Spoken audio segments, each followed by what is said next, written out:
This is TJ with Tech Made Easy. Welcome to my channel. My channel is all about making things affordable, practical, and easy. And what we're going to be talking about today is one of the most versatile small form factor PCs for a media PC. Now this PC is the HP Z230. Now I'm not saying this is the only one, but there's a reason why I like this one.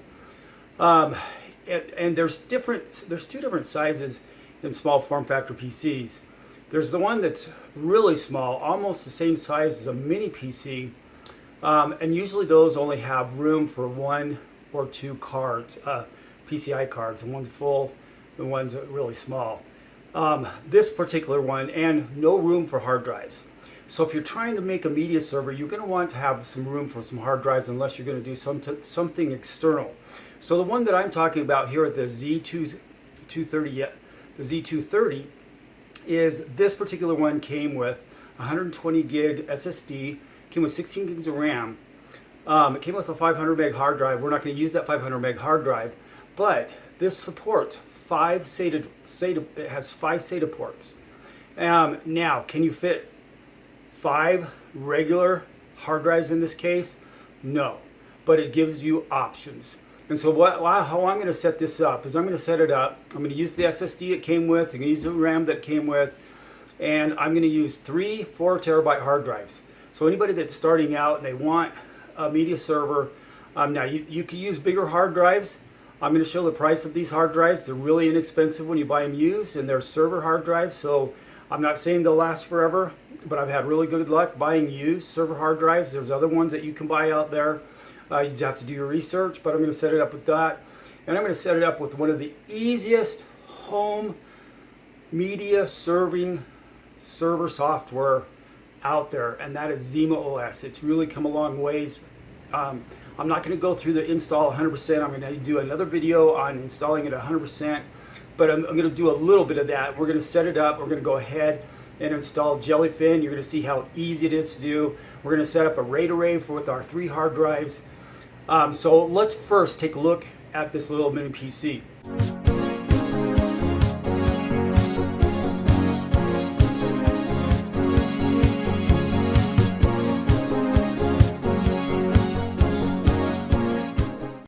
Okay, so let's talk about this little mini PC for a minute, the pricing. So on eBay, you can get these anywhere from $50 to $75. Now, obviously, they sell them for more than that.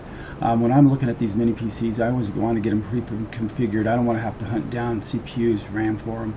Now, some of them come with 8 gigs of RAM, some come with 16, but they all usually will come with some type of i5, i7, and a Xeon flavor as well.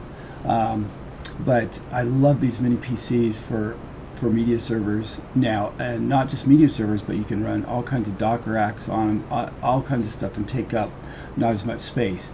Now this one here, what I was talking about before, it's really great because you have 4 PCI slots, so you can put in whatever card you want in here and still give you enough room if you want to put in a 10 gig NIC or anything like that. So I really like these where they have more expansion space for the PCI slots, and then this one again has 5 SATA options. So let's go ahead and break it down. Okay, so really quick, I just want to show the front. You have 2 USB 3.0s, 2 bows in here. There's plenty of USBs on the back. I'm not going to show everything on the back here, but you do have 3 monitor out on the back. Now, the one thing I will say about this is it comes in 2 flavors. It comes with an Intel and then a Xeon Intel chip, and I would stick with just the regular i7, i5 in these. Now, I particularly, if I'm going to do a media server, I like to get the most powerful CPU I can. And in these, this one actually has an i7 4790S, plenty of power. Even your i5s have plenty of power to run Plex or JellyFin. But the reason why I like to do these, and I'm a Xeon person, but this one here is, when we open it up, you're going to see it has 4 PCI slots, and I want as many PCI slots as I can. But if you get the Xeon version, it has a video card, so it takes up one of those PCI slots. So now also too, you'll notice here it has a CD-ROM here, so if you wanted to, you could put a Blu-ray in here. You could rip from here as well. Now, in my case, because I want as much hard drive space in here as possible, and I rip on another computer, I'm gonna replace this with a hard drive. So let's just go ahead. Let's open it up. And let's take a look how easy this is to put together, and then we'll get our operating system on it, and we'll install JellyFin, and we'll have our RAID 5 going on with our 3 drives. Okay, so when you open this, it's just got a handle on it, and you're going to notice here we've got the 5 PCI slots here. Obviously, we have 2 video PCI slots. But it's really easy to take this thing apart. There's got these tabs here. You just lift these tabs up and it'll unlock the front. Once you get these tabs unlocked, the front will just pull off. So now what you can do here is all this is you just flip this up. And then, I don't know if you can see here, I'll turn this so you can see it a little better. Actually, let me lift that up for a sec. So there's our RAM right there. You can see the SATA ports here. It's only got 3 plugged in right now. It's got 1 for the SSD. I'm just going to keep that one. And then there's this hard drive. There's another hard drive bay here. And then this here, we're going to put the 3 hard drives here. So it's really easy to take these out. You just unplug these. Your cables, just like any computer. And then we'll go ahead and we'll put the hard drives in here. And I'm actually going to pause the video for a minute. So, just so you know, when you take out the CD-ROM here, you click this button and it unlocks it, and then you can take that out. Okay, to take the CD-ROM out, you just have to press this button and you pull it back far enough and it should just pop out. If you don't pull it back far enough, it keeps it locked in. So instead of just wasting time here putting the hard drives in, I'm going to just throw them in real quick and we'll come back to the video. Okay, I do want to talk about a little bit here. So because this is made for a CD-ROM, you could buy a tray to fit in here where it would be tied in here. All I'm doing is I'm just putting double-sided tape in here, and I put it on the top because it's flat. Just something to hold this. I'm not real crucial on how I put these things together. You can put them together any way you want. It's not going to go anywhere. It's going to be stationary, so that should be fine. And then on top of that, this cage here, I put some screws on the side because then it allows it to catch. Then it allows it to catch that hard drive so it doesn't fall all the way through. Okay, so the one thing I do have to add in here is it did come with the 3 cables, but I need a 4th one because I've got the SSD taking a cable, this hard drive taking a cable, and then this taking a cable. Now this this one taking an SSD cable. So this one needs an SSD cable, but again, we have 4 SSD slots on here. So I'm just going to plug in an extra.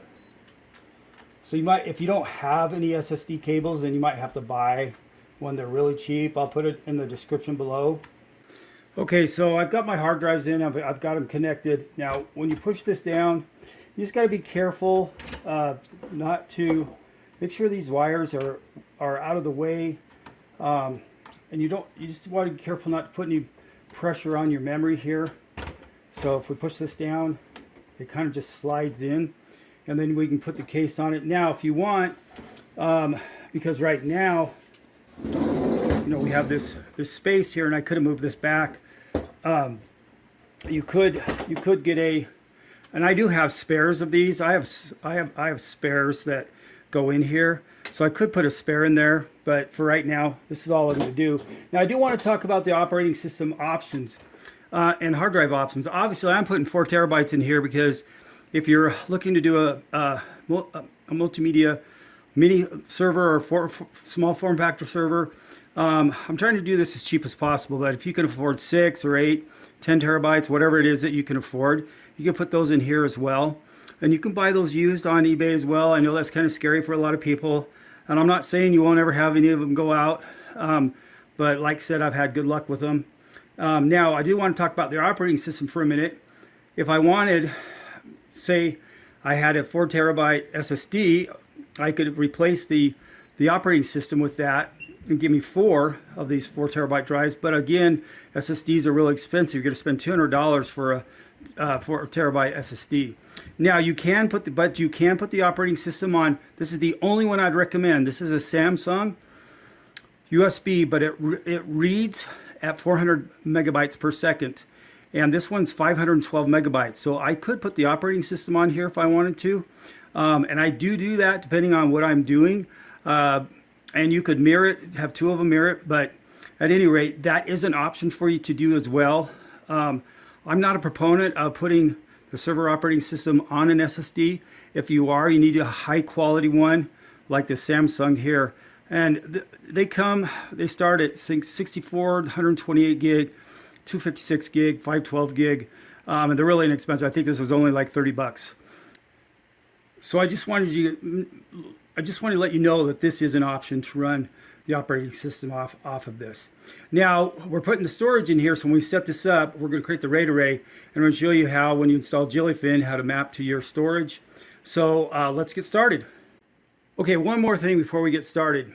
If you want to do transcoding, especially 4K, I'll go over some cards that you could actually use in here, but I'm doing it this way because the way the system is, we can run all of our DVDs and Blu-rays with not a problem. Even without hardware transcoding, you're going to be able to transcode 6 to 7 videos at a time, and the chances of you doing that, since this is for your home, is very slim. And I'm talking straight where they are transcoding everything, but a lot of things do a pass-through where it's not transcoding like the audio. So at any rate, let's go ahead, let's get the operating system on here, and let's get her set up. And I forgot, you just put this back together the same way you took it apart. This will just snap on, and then we just put the cover on.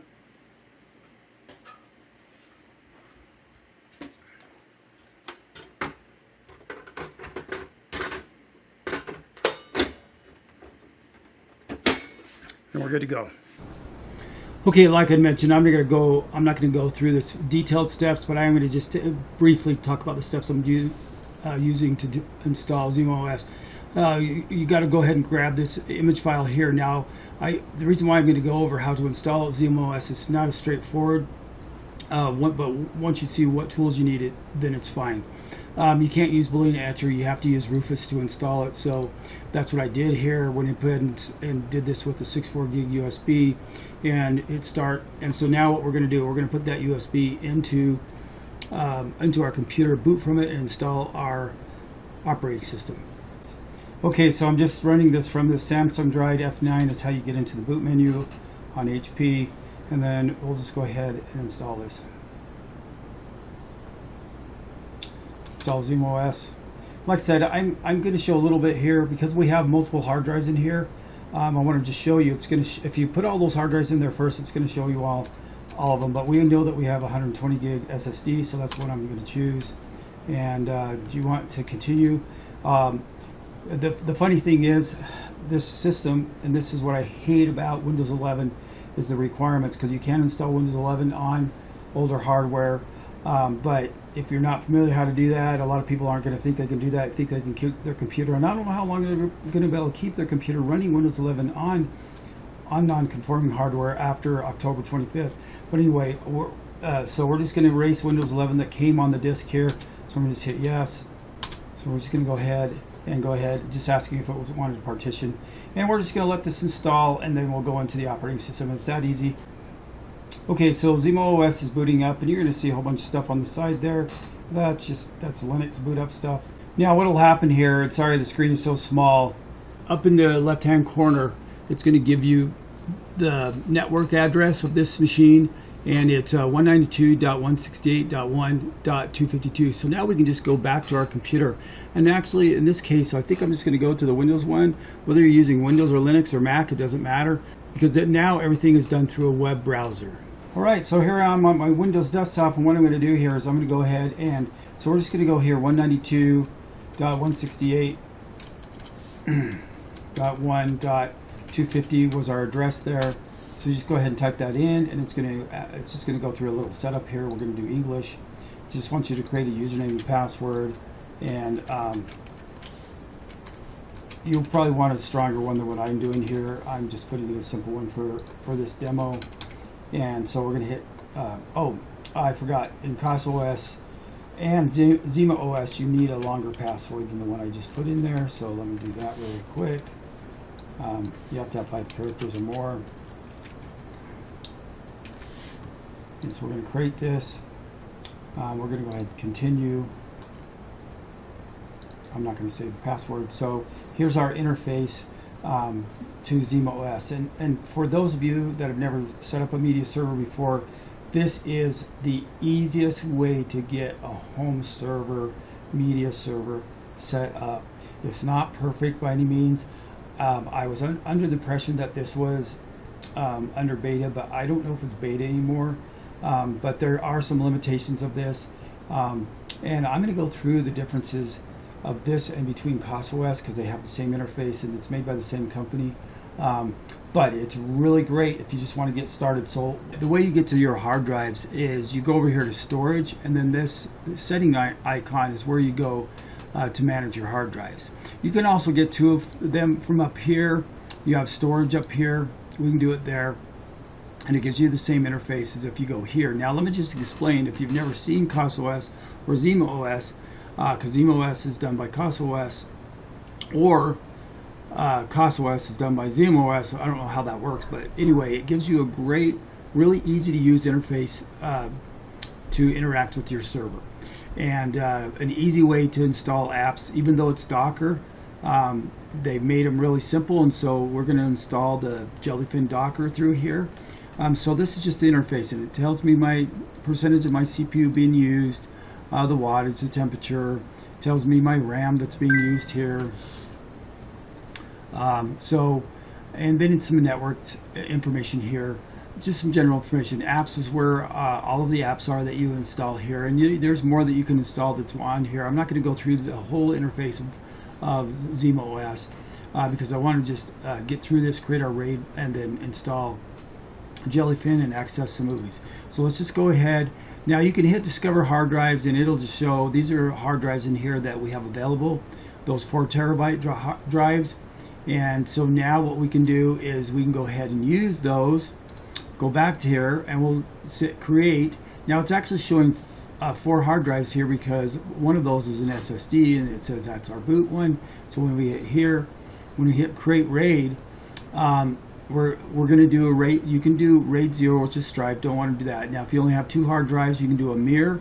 So let's say you have 2 10 terabyte hard drives and you want to have parity, you can do a mirror there.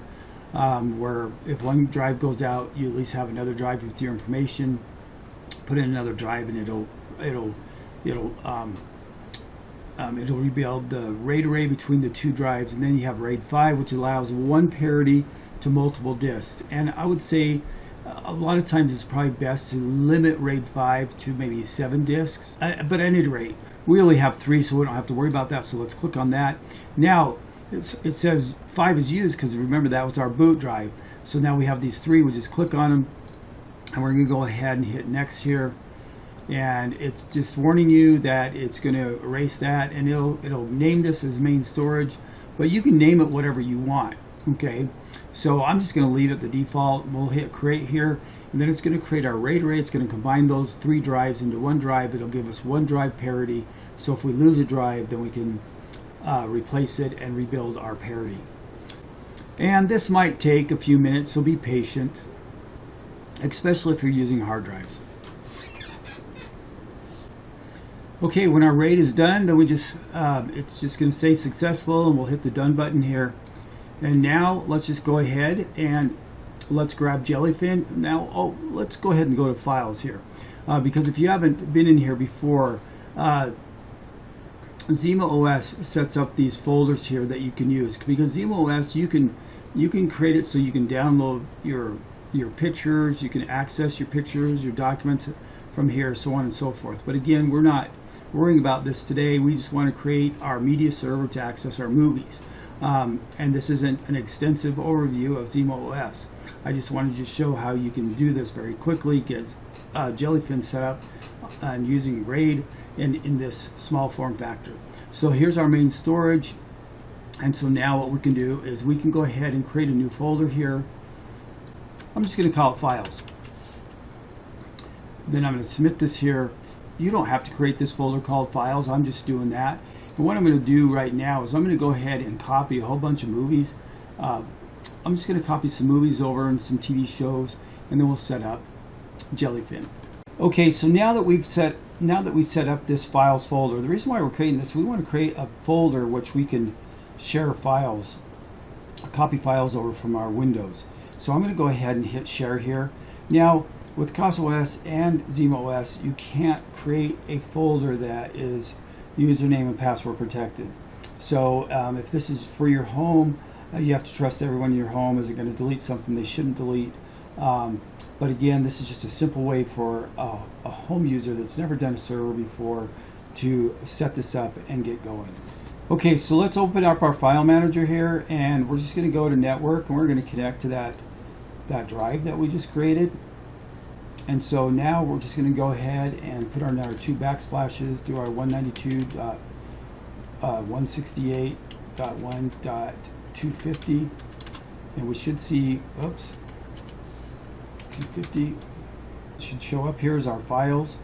So let's just go ahead and map to this now. I'm just going to leave the Z. You can leave it whatever you want. Hit finished, and now we have mapped our drive from our media server, our $50 media server. And if we want to, we can create a new folder in here. We can call this, say, movies. So now let's just copy this folder over to the movies directory here, and there we go. We've got a movie in here, but for this we want to put it in several movies here. So let's just go ahead, and I'm going to copy a few movies over and some TV shows, and then we're going to set up JellyFin. Okay, so I just got through copying some movies and TV shows into here, and we can see those here through our file manager. But if we go back to CasaOS, and we're here, we are on, and you'll have to excuse me if I use Casa and ZimaOS interchangeably, because ZimaOS uses Casa. I know it might sound a little confusing.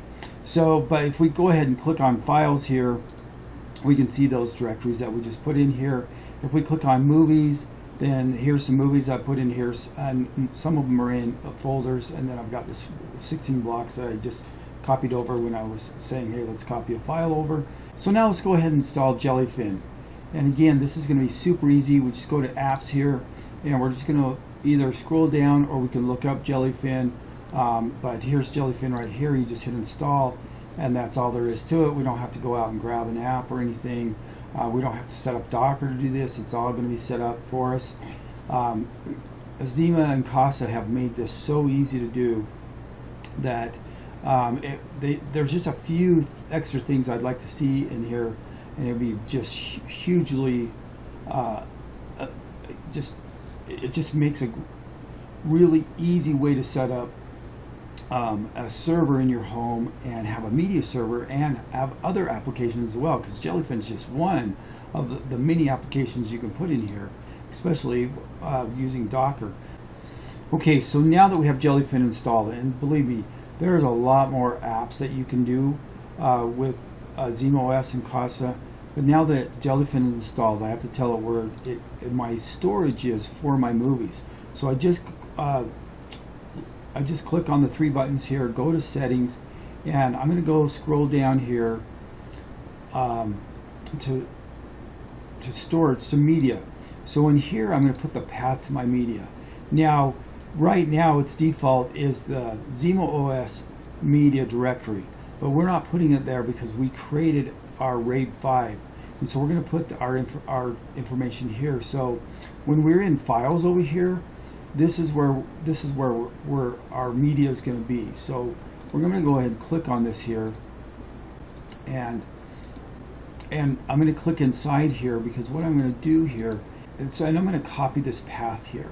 So then I'm going to put this path right here, and now that's going to be the new place for our media files. So we'll hit save here.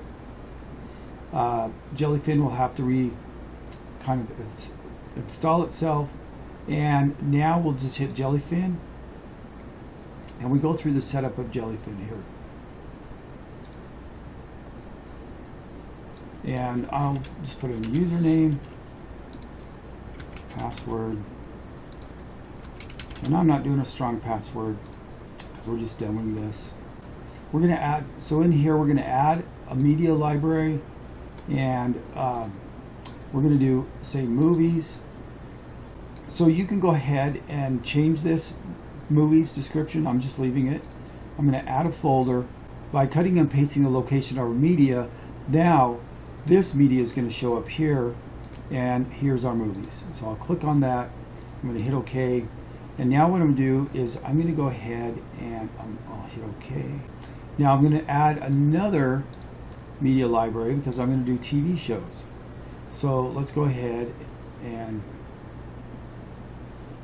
hit shows, and we're going to add a folder here.